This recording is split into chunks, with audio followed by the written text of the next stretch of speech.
Welcome to the Alcohol Tipping Point podcast. I'm your host, Deb Maisner. I'm a registered nurse, health coach, and alcohol-free badass. I have found that there's more than one way to address drinking. If you've ever asked yourself if drinking is taking more than it's giving, or if you've found that you're drinking more than usual, you may have reached your own alcohol tipping point. The Alcohol Tipping Point is a podcast for you to find tips, tools, and thoughts to change your drinking. Whether you're ready to quit forever or a week, this is the place for you. You are not stuck and you can change. Let's get started. Well, welcome to the show, everybody. Thanks for listening to the Alcohol Tipping Point podcast. Today I have Elizabeth Bizzy Chance on the show. Elizabeth is the host of the Bizzy Living Sober podcast. She's a certified recovery and health and wellness coach, and she has been sober for over 17 years. Awesome. Welcome to the show. Thank you so much, Deb, for having me. I'm so excited to be on your show. I'm excited too. Do you go by Bizzy or Elizabeth? Well, that's a little story within itself. So my brother is 8 years younger than I am, and he could never say Elizabeth. So he called me Bizzy. And then my dad, I was blessed to have a car when I was 16, and he put vanity tags on it that said Bizzy. So all my friends call me Bizzy. And that's how we came from Busy Living Sober, where it's a play on words. So you can call me Elizabeth or Bizzy, whatever works for you. Okay, perfect. Well, hopefully we'll be friends by the end of this. Yes, exactly. I definitely think we will be. I can already feel the energy. Well, I just want to hear about your story. You know, before we started recording, you were talking about like when you got sober over 17 years ago, there weren't a lot of options out there. And so I would love to hear about your experience with drinking and then how you got sober. All right. Well, this could be a little lengthy. I'm going to try and keep it surmised. So I grew up in St. Louis, Missouri. And I always like to say home of Anheuser-Busch. It used to be the home of Anheuser-Busch. It isn't anymore. Now it's overseas. But I came from, a nice family, but both of my grandmothers were alcoholic. And I always like to point that out because people don't always think, "Oh my gosh, this is a genetic thing that comes down to me." And when I decided to get sober, I learned more about that. But so I knew what alcoholism was, and it was the last thing I wanted to be. Okay, because there was no solution for my grandmothers, right? It was like they're an alcoholic, but we're not going to stop giving them drinks. We're not going to do this. We're not going to do that. Not only were they women, but we're talking about in the 70s and 80s. Like nobody had a solution. I mean, my one grandmother died when she was younger at 68, and my other grandmother died at 93. But again, alcoholism was a part of my family that people would talk about it in such a horrible manner. It was like the worst thing to have. It's like you might as well just have leprosy or something terrible, terrible, terrible. It was a terrible thing to have. So anyway, needless to say, at 13, I grew up and my parents had gone through a really tumultuous divorce and separation, and there were lots of feelings. So at 13, my friends came over on their bikes and we drank some beer. And I don't remember my first drink. I don't remember the first time I had drinks because my dad told me years ago, he's like, "Elizabeth, do you know that when you were 2 years old, you would walk around the table?" Because my parents were of the age that where people had parties all the time. It's so weird. I was talking to a friend about that. People don't have parties like they used to. You used to, like, if you were going to see your friends, you had people over. Your parents had cocktail parties and nobody was going to restaurants. Everybody had a party. So, and I looked at drinking. I remember looking at when I was younger at my parents at these parties, and my mom would have a pretty dress on and a pretty glass, and everybody be so happy, right? There wasn't the anger and the angst that happens on a day-to-day life. You're at a party or at a celebration. People are so happy. So that drinking looked so much fun to me. I'm like, oh my gosh, when I'm grown up, I'm going to put on my pretty dress and have my pretty glass, and I'm going to get to be a grown up. I can't wait to be a grown up. So at 13, which is a grown up, right, in the world, I started to drink, and I just was like, this is it. This is my answer. And I was a weekend warrior, but I was like I was a blackout drinker from day one. It wasn't like I ever like, was a teetotaler. I didn't really count drinks. I know there's so many people that did these things, and I'm not judging them. It's like everybody's got their journey. My journey was one that I was a blackout drinker, and I blacked out drinking until I stopped drinking. It was really just my answer for a lot of things. I mean, I have 3 children. I have one that was born in '96, one was born in '97, and one was born in '99. So during that time, every time I got pregnant, I'd stop drinking. It was like not even a question. I was like, I am a vessel. I'm carrying these babies. They're the most important. Mommy doesn't drink. Mommy doesn't smoke anymore. She's not going to do any of those bad things. She's going to be a good girl. And the minute I'd give birth, I'd look to my ex-husband now and say, "Can you go get me a bottle of champagne, please? And a pack of cigarettes?" Because you could still sneak and smoke cigarettes back then in the stairwell of hospitals because I was done. It was like I was done. I brewed this baby. The baby was cooked. The baby came out. Now it's time for Elizabeth again. It's the Elizabeth show. I can start abusing my body again. Bring it on. So I did that. Then I ended up getting divorced, and I got divorced mainly because my husband had a drinking problem. Not me. He had the problem. He hid his. I never hid mine. Now, I love to party. So we would have these crazy parties. I'd go to black tie functions. I'd be on the cover of the society pages doing all this crazy stuff, trying to keep this shit together of life. Excuse my French. And like, how am I going to manage? Okay, just pour me a cocktail. I also thought life was a checklist. So when you grow up, you graduate from high school, check. You go to college, check. You meet the man that you're supposed to marry, check. You have babies, check. But at the same time, I'm like, what are all these feelings? I never had a feeling. So at 37, I was divorced. I'd been divorced for 2 years. I felt like when I got divorced, I threw a grenade in the living room and shrapnel had hit everybody. So everybody was sad. Everybody was crying. And I'm like, what am I going to do with these feelings? Pour me a drink, pour me another drink, pour me another drink. And drinking was my solution for all of my feelings. I did not even know what a feeling was. I was a chameleon. If you want me to be something, I'll be whatever you want me to be. What do you want me to be tonight? Do you want me to be the person that hangs out with the people that like to do drugs? Okay, I can do that. You want me to hang out with the people that like to drink a lot? I'm going to hang out with them. You want me to go to the church group? I can go to the church group and put on a good outfit and look like I match anywhere you want me to. But I didn't know who I was. So we fast forward, my grandmother passed away, and it was a big thing in our family. She was like the matriarch of our whole family, and it was really hard. And then I was asked out of the grandchildren to be the one to give the eulogy. And the night before, I got really drunk, something new and different, big deal. That's what I always did. And I'd fallen in my kitchen, sprained my ankle, and I got to the church. And if you would come up to the pulpit, I would have caught on fire at the Catholic church, because I was so hungover. And I remember going to the golf club were a member of, and I looked at the bartender who I knew, of course, by first name, and he's like, "You want me to keep him coming?" And I'm like, "Yes, sir. Please keep him coming." And I was drinking a lot right then. And I'm 37 years old, and I just bought a house. I've been divorced and renting a house, and I bought a house, and it was in walkable distance to all the bars I love to go to. Oh, and by the way, my kids could walk to school. I know that was a secondary at that point in my life, but it was like about mommy. And I was drinking so much that I would look at above my refrigerator. I always kept my alcohol, and I'd look up there and think, gosh, I'm going to add it. I think I might need to add this to my coffee because I'm kind of shaky. I thought that was kind of scary. And this is all in my head. I'm not telling any friends. I'm not telling anybody about this. But my sister gets married. My younger sister gets married, and she's marrying a guy who's sober. So half the people at this wedding are sober.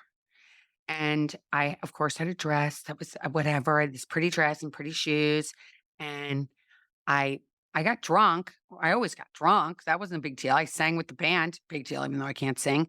It wasn't like I was like extraordinarily thought I was out of control. It wasn't like I said anything really horrible or anything. But the next day, a gentleman, because that's always has to come by a very good looking man for me. I don't know why, but it is. And he comes up to me and he goes, "You know, you have a drinking problem." And I'm like, "What? Oh my gosh." So I was living in Philadelphia at the time, and I got in the car and I drove to the beach. And I was like, "Am I an alcoholic? Am I not an alcoholic? Am I an alcoholic? Am I not an alcoholic?" And that thing in my head was just bouncing back and forth, back and forth, back and forth. And I get to the beach and somebody asks me if I want a cocktail. And I'm like, no, I'm good. Thanks. And the next day, I got up in the morning and I'm like, see, I'm not an alcoholic because we always, and especially again, this is in 2006, the idea of an alcoholic was somebody who was either a hobo that was living on the streets with a bottle in the bag or jumping on trains or someone that's a celebrity that's a total nightmare, right? It was like somebody that was total like Charlie Sheen kind of thing, right? Like totally out of control, not somebody who actually had a house and a car and 3 children that actually looked presentable and showed up to school at the right time every day and were doing their homework and all the rest of it. That's not what an alcoholic looked like. Like, you had to be a total derelict. So I woke up the next day, and again, I'm not an alcoholic. I didn't get drunk last night, but that next night at 4 o'clock, somebody said, "Do you want a drink?" And I said, "Sure, I'd love one." It's 4 o'clock. I'm 5 o'clock somewhere in the world. And I was literally hanging out at the end of the dock of the bay. Our house was on the water and sitting there drunk with a bottle of wine, pack of smokes, a cell phone. Thank God cell phones were not like they are today. There were no cameras or anything like that. And I was all alone. And I woke up the next day and I went for a run. And I'm not a runner, if you knew me, unless the police are chasing after me and they never chase me. So I never run. I don't know why anybody finds it fun, but I get it if you do, but it's not my thing. So I went for this run on the beach. It's in New Jersey. It's in August 14th. And I'm running on the beach. It's hot as anything. And I fall on my knees and I say, God, please help me. I can't drink anymore. I can't do this anymore. I cannot do this anymore. And I haven't had a drink since then. Wow.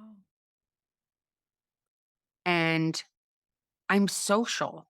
I love people. That's a lot of like, I was just actually talking to a friend earlier and I was saying, we were born, like God made Adam and Eve and we're always supposed to be, we're supposed to be around others, right? And I was like, I'm going to get sober, but everybody I hang out with pretty much, takes to the next level. Who am I going to hang out with? What am I going to do? Where's my friends coming from? Now, this is obviously pre-COVID and there was no such thing as pandemics. We didn't even know what that was. And the only place I could go was a 12-step meeting. And that was the last place I wanted to go, but it was the only place I could go to. And I didn't go to treatment. I went and I got a seat in a room in a church basement. And I embraced it like nothing before in my life. I'm not a rule follower. I'm a rule breaker. So I went and I listened to these people and I listened for the first time in my life. I asked somebody to help me, a stranger, a woman to say, can you help me do this? And she said, yes, you're going to have to do these things. And I said, okay. And I wanted it more than I wanted to be drunk. And I did it and I continue to do it. And that is what I've been doing for over 17 years. And I made that first year. And I say this because I think it's important no matter, I think, whatever way you decide to get sober. When we're drinking, it becomes for me at least, I'm just going to speak for myself. This is my opinion. Like for myself, my entire way of managing anything in life was to have a drink. I didn't know how to manage anything. So when I went in there and they said, don't make any changes for the first year, I did it. I really had to figure out who is Elizabeth? Who am I? Who is Bizzy? Who is Elizabeth Chance? What makes her tick? She's been what everybody else wants her to be. She's been a mom. She's been a daughter. She's been a sister. She's been a niece. She's been all these things, titles that we have, right? But who am I? What makes me tick? I've got to build some roots on who I am. And I always now I live in Florida, so there's lots of palm trees and we have these crazy things called hurricanes. But when you plant a tree, you take care of it. You water it.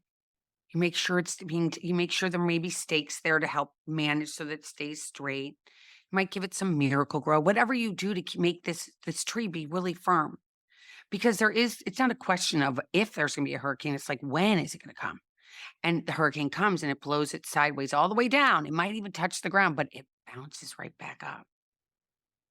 So I learned in that first year what it was like to be Elizabeth. And I couldn't be what everybody else wanted me to be. And I had to really protect myself. And all those firsts that I had, like first birthdays, first Christmases, first, a New Year's, first Halloween, first, all of those first, I sometimes didn't even go to certain situations because I knew I couldn't handle it. I will tell you, I kind of took as I mentioned, I used to be on all these due to all these things and all these parties and all these things that people used to see me at. I mean, somebody actually came up to me and said, "Where did you move? Where have you been for like the past year?" I'm like, "Did you go to Colorado?" I was like, "No, I didn't go to Colorado. I've just been in church basements for pretty much the past year." Wow. Well, that congratulations to you. And Thank you. it's so inspiring. I could relate to a lot of what you said, even just like starting your drinking journey early and your career of drinking and giving it a job and all of that. I think it's so interesting. I like hearing from people who are long-term sober and they got sober before this whole sober curious movement. And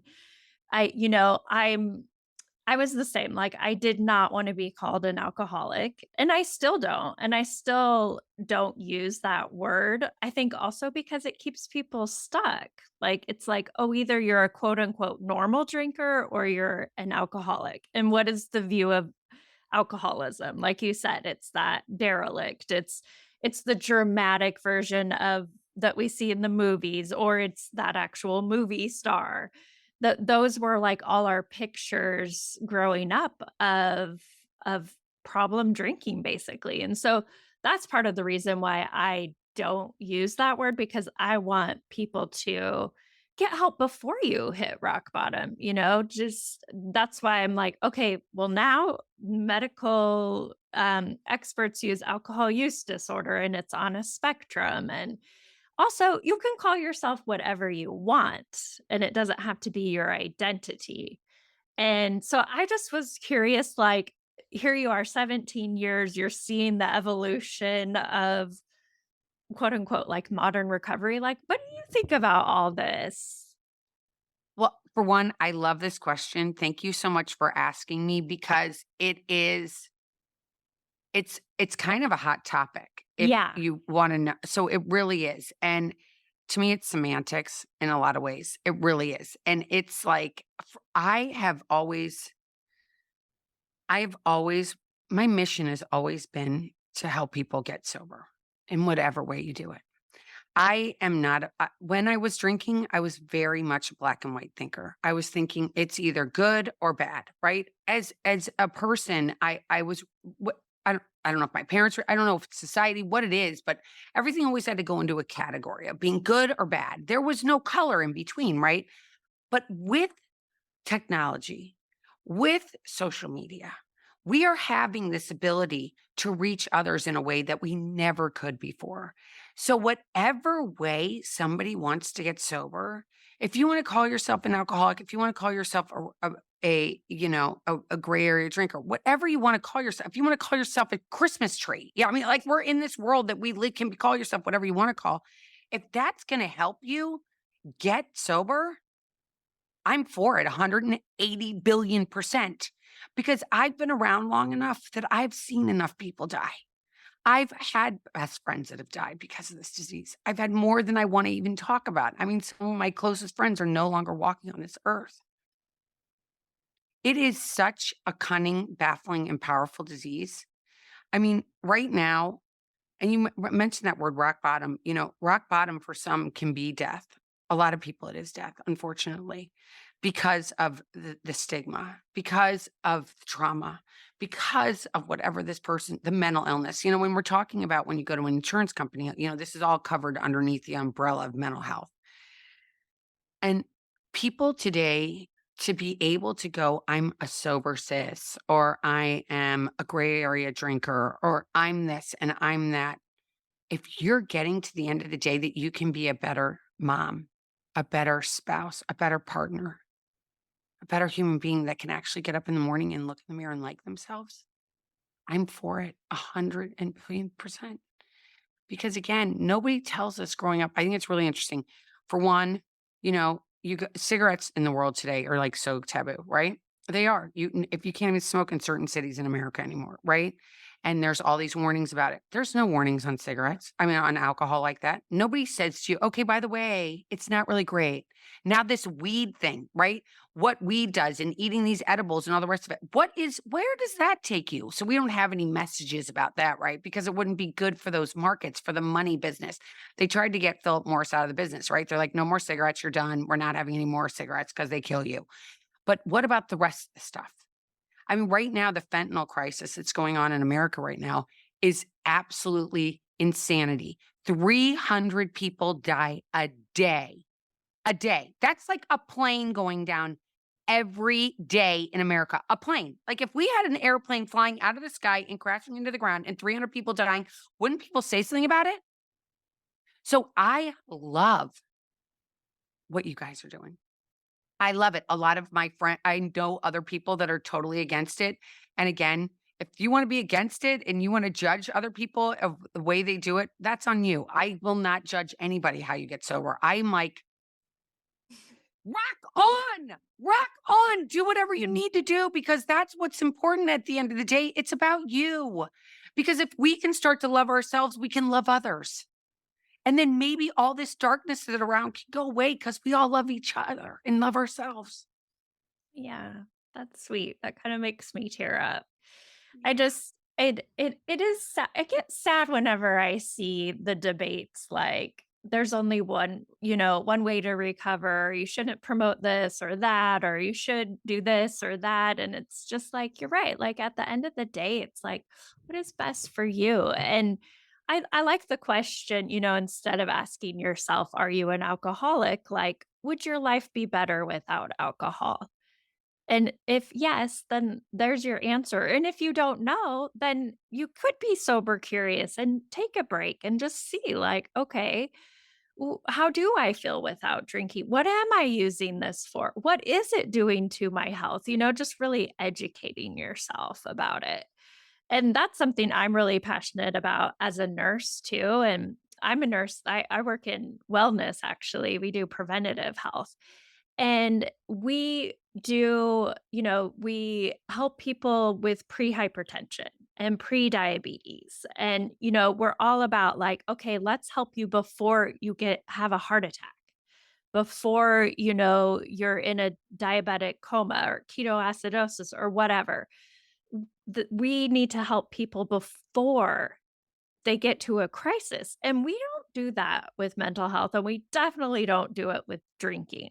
It's like, well, once if you need to be detoxed, go to the ER or the hospital and you can get help then. So I just really passionate about like educating people also, like you don't have to have a problem with drinking to quit drinking. You can just do it for your health. And so, yeah, I appreciate having this conversation because it's interesting to me being in this world now and then having people who have been in long-term recovery or done the 12-step program who are, I think, actually genuinely concerned for the message that's getting out there because, like you said, you've had close people to you who have died and related to drinking or even like the opioid epidemic. And so I think all of it does come out of a concern for other people. It's not always expressed that way, but I think there's like a fear there too. Right. If you don't do it one way, you're not going to get it. If you don't do it this way, Yeah. but the problem is that we've been treated, and I don't know again who they are, and I'm using air quotes for people, who they are in the world that think that we all are going to think the same.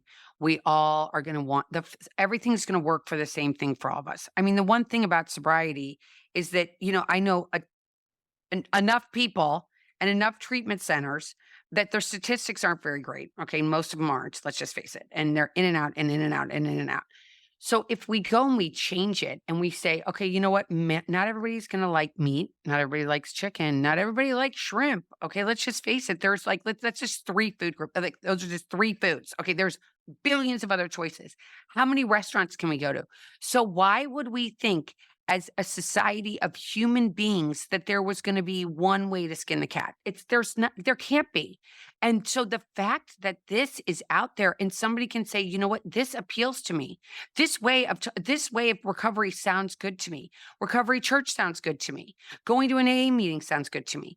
Doing sober sits and having a community that's via Facebook works for me. I want to go to Zoom meetings. That works for me. But to think that we're so simple of a human being that our brains don't go, wait a minute, this doesn't work for me. I don't feel comfortable in this. And the fact that these people are coming out and going, you know what, this worked for me. So guess what? It might work for you. Those are pillars of society because they are taking that, even hearing the negative naysayers, because there's going to be negative naysayers for whatever you do. It doesn't matter. And if you are doing something that's worthwhile, you're definitely going to have people that don't like it. I've had hate mail and everything else in my life. Go ahead, bring it on. I don't care. You do that. I've got strong enough skin. Hello, I used to wake up in the morning and hate myself, and now today, at least, I can look in the mirror today and like myself. But during those dark times, I will pray never to feel like that. All this other stuff, who cares? It's just noise. It's just noise.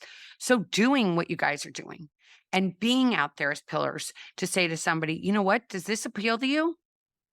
Do you like this? Does this ring true to you? Do you hear my message? Do you like my message? Great. Come on board. We're going to bring you along. That's huge because we are a society of people that want to learn different things. We're not like we're sponges. Still at 55, I pray I keep learning and searching till I die. So if you're going to put out there, I mean, in the beginning, I was like, what is this stuff? What is this sober cis and all this other stuff that was going on? Maybe with a negative attitude in the beginning. But the more I've educated myself and gone and seen what they really meant and what they're meaning and their different messages, I think it's incredible. I mean, we sit here and we put these walls up and say, oh, because politically, well, I'm doing they again, because whoever these imaginary people are that are sitting on this table, maybe they're a human, I have no idea. But they think that we just go one or this, but we're not. Why do you think a smorgasbord is so great or a buffet? It's like they are the kings, okay? It's like if you want to go to a breakfast, most people love going to buffets, right? Because I might really like to have waffles and sausage, and somebody might be like, I only like egg whites and turkey bacon. Like that's why they're so great, right? So as a society, coming into this and into humanity altogether going, you know what? If I listen to what that other person says, some of the things might relate for me. Some of the things definitely might not. But I get to pick and choose what works for me today so I can have a better life, so I can be better for the people around me. Absolutely. Absolutely. Well, I am curious, what are some of your top tips for someone who is looking to change their drinking? It's a big thing to stomach. And I want to tell somebody that's out there. And if you decide you want to do this and you mess up, keep trying. That's a huge thing. Don't ever give up.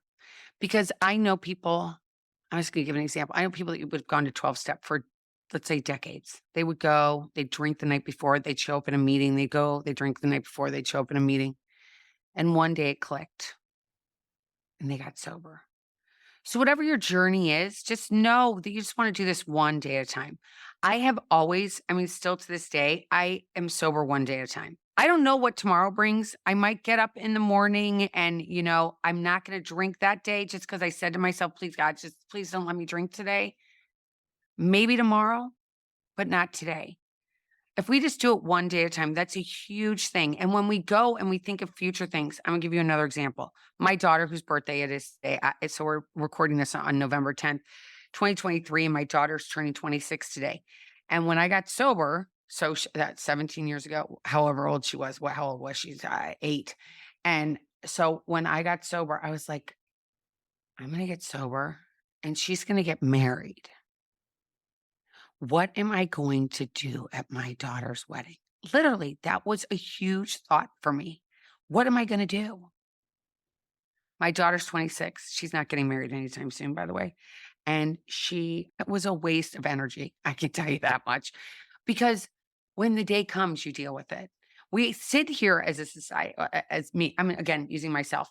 I'm either, my problems are mostly in yesterday, my regrets of yesterday, my shame of yesterday, and my fear of what tomorrow is going to bring, or next week, or next year, or next decade, or sometime that maybe might not even happen. And I spend a lot of time focusing on that. If I can learn to live in the day, that's where the grace is. That's where the hope is in this moment, not in yesterday. You can't go back to yesterday. It's already gone. All you can do is learn from it. Like that's the insanity.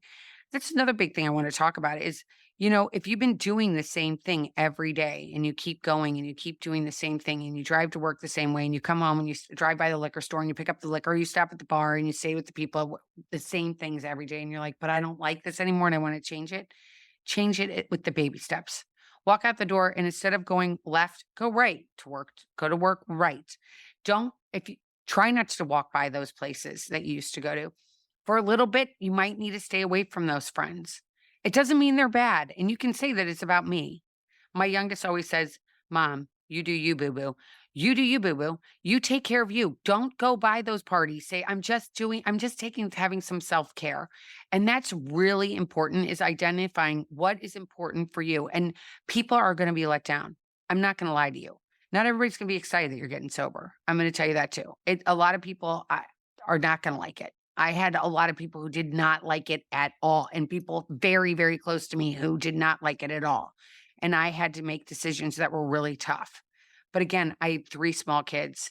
I had to do this. There was no choice. I was like, I've got to raise these children. They need a mom. I can't be the person that's going out and being a weekend warrior. I can't be the mom that's telling my kids in high school, don't drink. And I'm sitting here drinking all the time. Like I gotta be what I want them to be. I've got to show them what I want them to be. I've got to be the example. And I can't be telling them what because they look at you. Kids are smart. They're so smart. They're like, wait a minute, you're telling me not to drink and you're drinking. Like that doesn't make any sense. So, like, just owning who you are, being authentic with you and whatever that means to you. Again, if this is something you want to do and it's important to you, you're going to have some hard conversations that aren't going to make a lot of people happy. But at the end of the day, we come into this world alone and we die alone. Just know that that's the most important thing is to being true to you. And how do you deal with other people? Like, do you have any specific things you can say to them? Or, when you're socializing, you mentioned like you were a big socializer before you quit drinking. And now I'm imagining you still are a big socializer just talking to you. Or maybe that's changed. I know a lot of people who were like, "Oh yeah, I realized after I quit drinking that I'm an introvert actually." But how do you handle social situations and other people? So it's a great question again. Thanks, Deb. I've always told everybody I'm sober. So since day one, and a lot of people in the 12-step group community do not like that. I went against it from day one. Everybody knew I was drunk. There was not like really not a question because I was kind of a blackout drinker. So I got in and out like not making any sense and then falling down or doing something crazy. So I told everybody, I said, I'm sober. Now, people that have I don't wanna necessarily say they have a problem, but people that get offended, you're not gonna get invited to their parties anymore. I'm sorry, you're not, because it's not about you as much as it's about them. We think it's about us. We think because we're so self-absorbed, I mean, we're selfish and self-centered at the core, that's just how we are as human beings, and we're like, "Oh, it's about me, they don't like me anymore." It's not that they don't like you, it's not like they don't it's nothing about your personality or anything else, it's just that you are now a threat. Okay. It's like inviting the Grim Reaper into the old age home. Like people in an old age home don't want to see the Grim Reaper because they know, oh my God, that's the end. I'm going to heaven or hell, whatever. Right. When you come in and you're like, I'm not drinking, they're like, wait a minute. Now I have to look at my drinking because now you're a threat. Again, you brought something to the forefront that they don't want to think about. They're like, I like where I am. And that happened for me. I don't get invited to the parties used to be invited to. I don't get going to certain places, I don't get invited anymore. I haven't been. I changed the whole demographic of everything. A lot of people will not have me around. I'm vivacious, I'm loud, I am opinionated as anything. I am passionate about my recovery. I mean, last night I met 2 couple and they're like, "So you came here and you moved to Delray and it's a big, there's a lot of sober people here and there's a lot of drunk people." And she was like, And so what do you do? I'm like, just so you know, I'm sober. I've been sober for 17 years. I don't drink. You're not going to see me in happy hours all the time. I don't feel comfortable in them. I just don't like it, to be honest. I'd rather cook at home and hang out with my husband, or we go like tonight, we're going to play golf with another couple. Then we'll go to a restaurant. Everybody there knows I don't drink and they're totally cool with it. So I tend to find people today that are like-minded, that we can go out and I can be me and be my authentic self.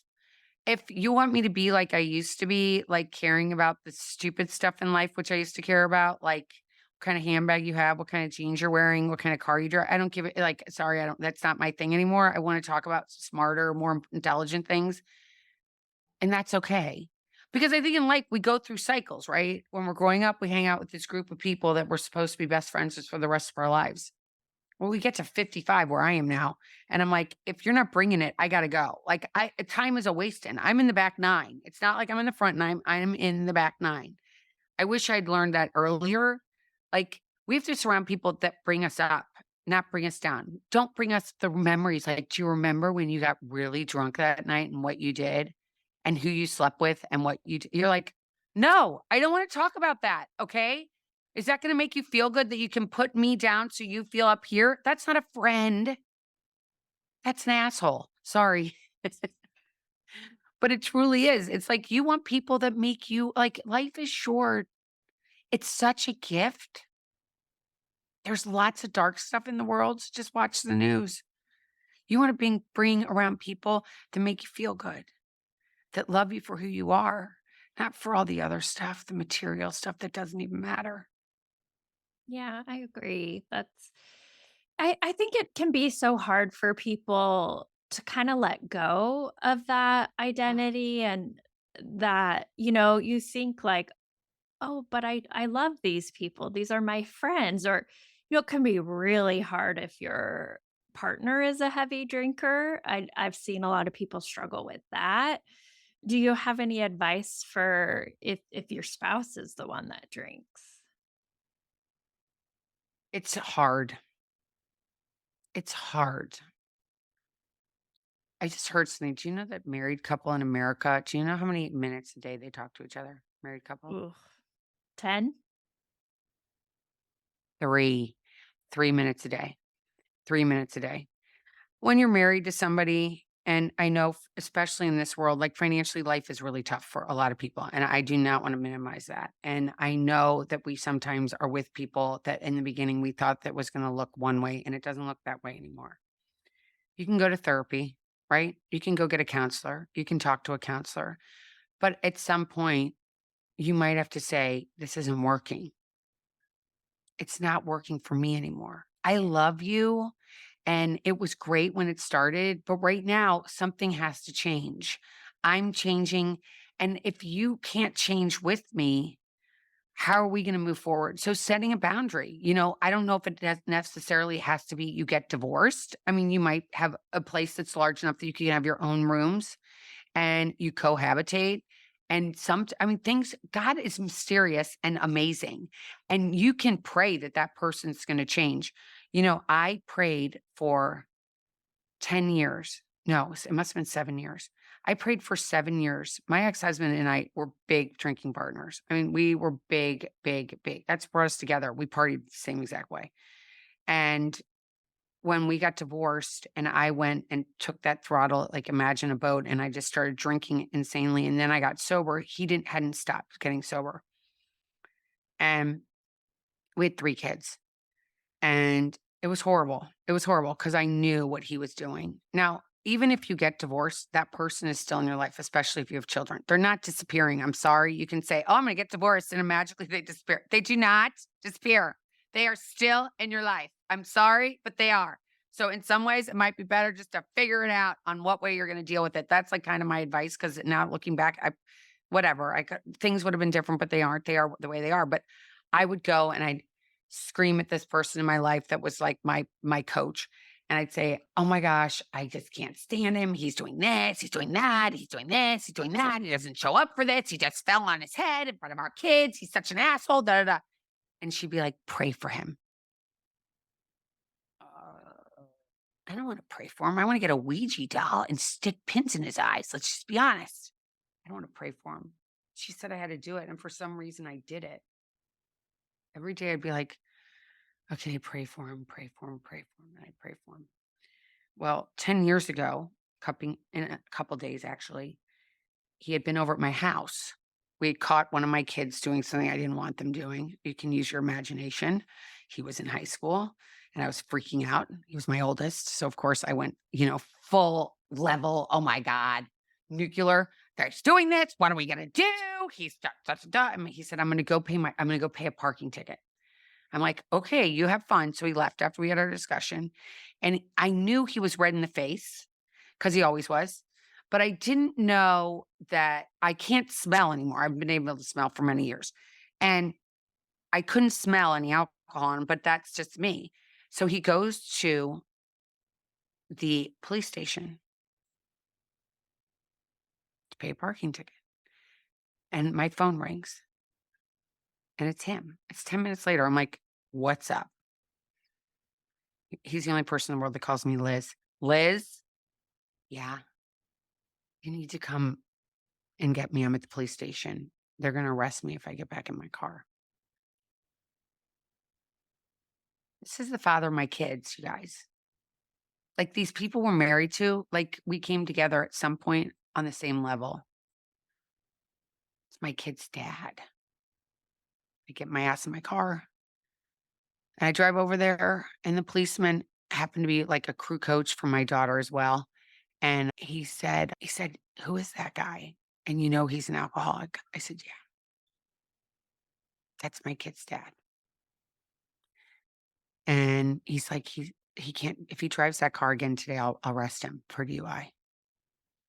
And we have camera of him walking up here. I can smell him. Da, da, da, da. I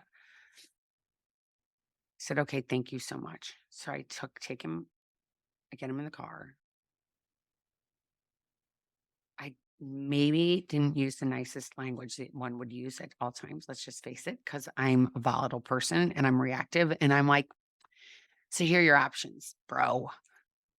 Either you're going to go to treatment or you're not going to see your kids again. And that's reality. Like, I'm not doing this anymore. This has been long enough. It's time. And he said, well, I'm going to think about it. I'm not going to think about it. I'm like, this isn't up for fucking debate. Okay, dude, you're going. So I had friends at a certain treatment facility. And he's like, all right, I'm going to go home and I'm going to pack a bag. I said, what do you need? He's like, 2 cartons of smokes. I said, I got it. No problem. And I drove him to treatment. And he'll be sober 10 years this year. And this isn't me. This is God working through me. And do we have an idyllic relationship today? No. But my kids have 2 parents. So don't ever give up. While you're awake and alive, you can have hope. You can have prayer.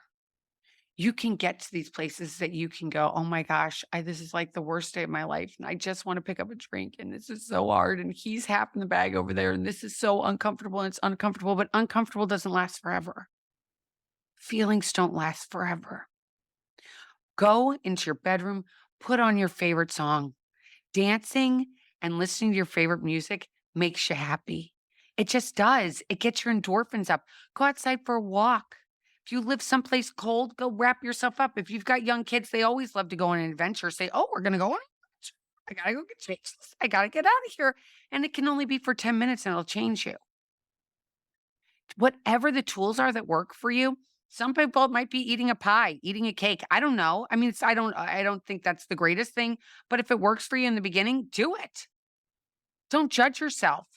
If it is grabbing that cigarette, going, oh my God, I have to smoke a cigarette because I feel so, I'm not saying that it's the greatest thing again, but whatever works for you in your toolbox, I thought a toolbox had to have a wrench, a hammer, nails, all these other things. My toolbox has stuff that I know that's going to work for me. I'm a big meditator now. If you had asked me when I was first getting sober if I could meditate, there's no way in hell I could have meditated. Today, it's one of my tools. Listening to a meditation, insight timer for a minute. I mean, today you've got these things. If you have a smartphone, the Calm thing, your I don't have an iWatch anymore because it drove me crazy, but it would say, get up and move, or you need to take a deep breath, or you need to have a glass of water. whatever tool it is that works for you, works for you. That didn't work for me, but other things work for me. Figure that out for you. What is your toolbox? Is it sparkly? Is it have sparkles all over it and stickers all over it? Maybe you can do that. Do whatever works for you. And there's no right or wrong. There's no good or bad. We live in the middle, baby, where the rainbows are and the pretty colors. We don't live in black or white. We live in that middle place and get there because it'll save you. I love it. So much good stuff you've shared. I do, before we wrap up, I do want to touch on shame because you mentioned the stigma and shame that has been associated with drinking, and just how do you address that? Oof. I'm closing my eyes if you're listening to this. It's a huge shame is so big. And I'm not going to lie. There's still days with 17 years that I can feel shame. It doesn't disappear. It's how you deal with the shame today. You don't let it run the show. You can acknowledge it and say, I'm feeling shame right now. What is the opposite of shame? Joy, ownership, self love, self care. It's really hard. As I mentioned, I mean, I had so much shame because remember these two grandmothers I had this disease and they were talked about in such a harsh way that I knew how people talked about people that were alcoholics or heavy drinkers, whatever you want to call yourself. People that drink too much booze, we'll just call it like that. So when I was so full of it, and I mean, I was more scared to go into a 12-step meeting than I was to have a baby, buy a car, get married, do any of the go to college, any of those things. That was the scariest thing because that was the first place that I was going to raise my hand and say who I really was, who I really am at the core. So I had so much shame that I patented Sober Not Ashamed. I went and I patented that because I had so much shame. I was gonna be like, no, I'm gonna tell you I don't have shame, but I really have so much that it's literally overwhelming. But I'm gonna tell you I don't have it, but I really do. It's so big. It's so big. It's so big. And me going out there and telling people who I am right off the bat, like you can go ahead and you can judge me for my weight, you can judge me for my hair color, you can judge me for my shoes, my dress, everything else. But who I am at the core, I'm a heavy, I don't drink anymore. I had a problem with alcohol. That's who I am. So if you want somebody to talk about, go ahead and talk about it right now. And then I can own it because now there's no secret. I'm not hiding anything from you. This is who I am. The girl last night, never met her before in my life. Just so you know, this is who I am at my core. I'm a heavy drinker, and you see me sitting in this bar. I'm not going to be here for very long, and I'm going to be drinking a Pellegrino in a wine glass with a lemon, and I'm going to be out. And that's who I am. So owning who I am, being authentic with who I am, gives me the sense of being like, that shame's like wanting to be something I really am not.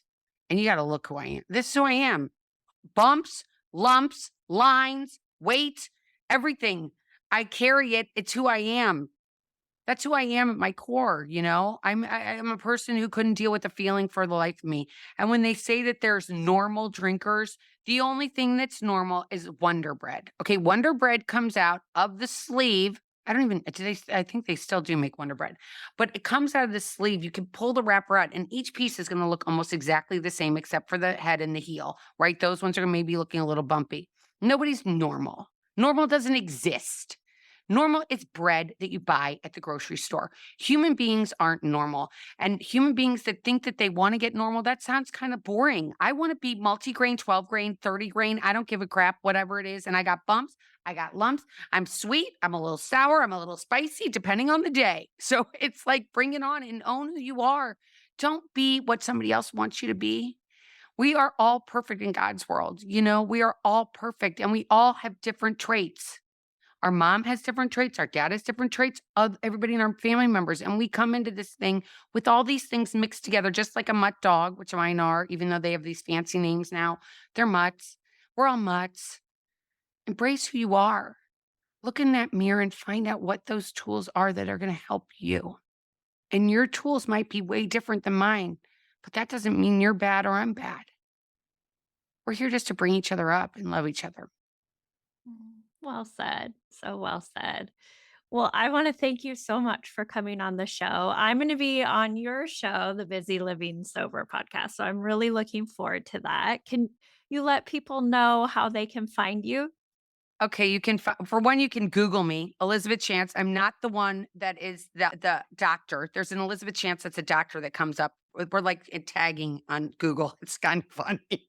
So I'm Elizabeth Chance at elizabethchance.com, and Elizabeth's with the Z, and Chance is just like take a chance. So if you go to elizabethchance.com, everything's on there. All my podcasts, all my mocktails, everything to find out about me, how to reach me. If you want a coaching service, you can also do that on there. I'm on Instagram. I'm on Facebook. I'm everywhere you want to look. I'm on iTunes. I'm on Spotify. I'm on any place you would listen to a podcast. And I just want to end by saying thank you so much. And I can't wait till you're in the hot seat. Wink, wink. I'm putting that out there if you're not viewing this. And Deb, I'm excited to have you in the hot seat. And just know that you are never alone. You are never alone. Don't ever think you are alone. And you can always reach out. You can email me at elizabeth@elizabethchance.com. And you got this. You got this. You got this. Don't forget it. You got this. Thanks so much, Deb, for having me. Thank you so much. Thank you so much for listening to this episode of the Alcohol Tipping Point podcast. Please share and review the show so you can help other people too. I want you to know I'm always here for you, so please reach out and talk to me on Instagram at Alcohol Tipping Point, and check out my website, alcoholtippingpoint.com, for free resources and help. No matter where you are on your drinking journey, I want to encourage you to just keep practicing, keep going. I promise you are not alone and you are worth it. Every day you practice not drinking is a day you can learn from. I hope you can use these tips we talked about for the rest of your week, and until then, talk to you next time.